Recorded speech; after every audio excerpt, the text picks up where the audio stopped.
పంచాయతీ ఎన్నికలపై నేడు సీఎం రేవంత్ సమీక్ష. బీసీ రిజర్వేషన్లు, ఇతర కీలక అంశాలపై నిర్ణయం తీసుకునే అవకాశం. ప్రయాగ్రాజ్లో ఘనంగా కొనసాగుతున్న మహాకుంభమేళా. మౌని అమావాస్య పుణ్యస్నానాలకు తరలివస్తున్న కోట్ల మంది భక్తులు.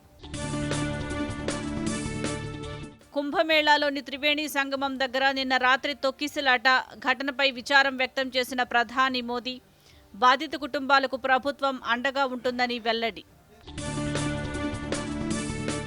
ఇస్రో 100వ ప్రయోగం విజయవంతం. నింగిలోకి దూసుకు వెళ్లిన జిఎస్ఎల్వి F-15 రాకెట్, కక్షలోకి చేరిన NVS-02 ఉపగ్రహం.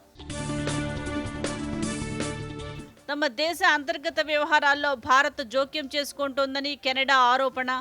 అవాస్తవమంటూ కొట్టిపారేసిన భారత్ అంతర్గత వ్యవహారాల్లో కెనడా కలగజేసుకుంటోందన్న విదేశాంగ శాఖ.